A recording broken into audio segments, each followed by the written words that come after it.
hold that thought. Just hold that, because we're gonna have a quick conversation. We running out of batteries. Or talk first. We're gonna talk first. Let me know when I'm back.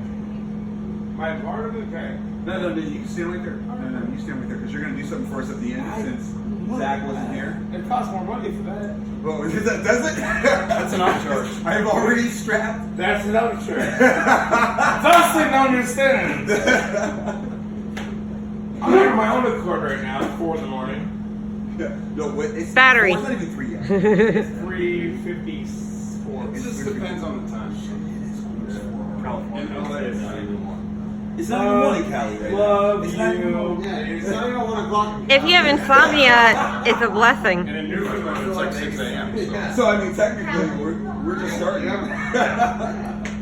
5 o'clock somewhere. Hey, hey-o. Battery. Yeah, like an hour. China. Alright, go ahead. Top camera, didn't you? Oh yeah, Right in my left ear. It's actually taking. It's right in your left ear. As a matter of fact, I want to get those hairs. I trimmed it before.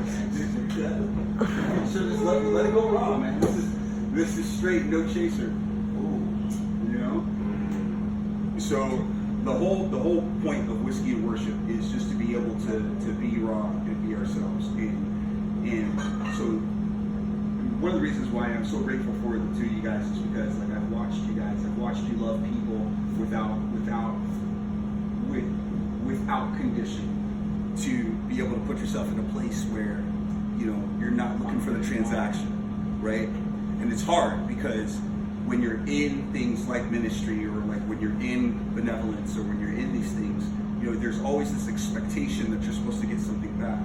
And one of the best things that I ever learned, is that when you love people, like love isn't a transaction. It's not one of these things where it's like, I'll love you if you love me. And you know that because of the people that you actually love. Like the gospel that you have for them is fucking endless. Like it doesn't matter what your kids do. They can be a raging fuck. And in the end of the day, you're still going to love them. Okay. And like that's the part that's hard.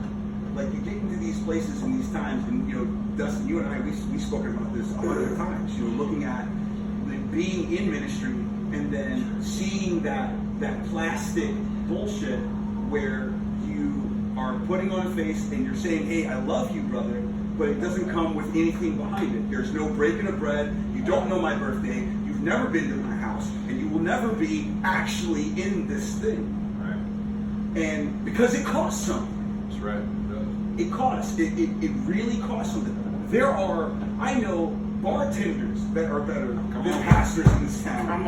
Okay? They create a home and a place for you. Belonging. It's a safe place to grow. I'm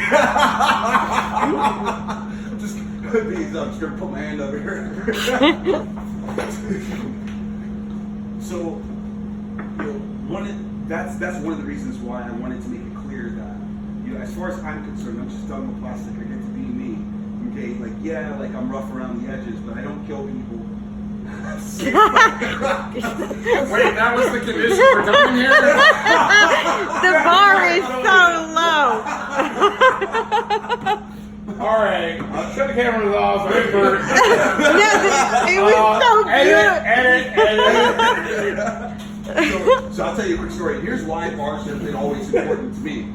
It's because my first church experience, so I was born in Madrid, and we were in a little town outside of Madrid, and the whole town knew each other, you know. And my parents were raging, man. I mean, they were both soldiers. They both fought for this country. They fought for it. Freedom ain't free, motherfucker. Okay? Somebody's fucking paid for it. Somebody paid for it. And my parents were part of that price. And a lot of people don't know that, you know, a family in the military, they're paying way more than you think. They're paying so much. Especially mom and dad. Blood. They're giving it. I'll never forget the first time that it was a war zone. It was a war zone. They don't want to give them blood, but if it happens, it happens. If it happens, it happens. Like, that's the most important. They want their son back or daughter back. You know, but I'll never forget, like, as a kid, like, when my dad was sent off to Desert Storm, you know, and it was just like, no, you gotta go. They got a call. You got a phone call. That's it. No, they heard a call in their mind, and they went there and recorded. So here's the kicker. is that the military will teach you how to fight, they'll teach you how to survive, they'll teach you how to protect, they'll teach you how to serve. But they don't know how to teach, like, how to grow. Like, families take a lot of abuse. And so, hold that thought, let me finish this. So families take a lot of abuse. And our family was no exception. So we were in this little town, and let me tell you, I was so grateful for these people. Everybody, every 2 weeks, we would all get together. The way the town was built around the church, right? It was the huge cathedral in the middle, and then all these little homes in the streets and stuff. And then you had like your bullfighting ring in the back, and it was a wild town. It was a wild town. And my dad's best friend was head matador. Dude was crazy, man. I mean, like, so my parents had a few break-ins,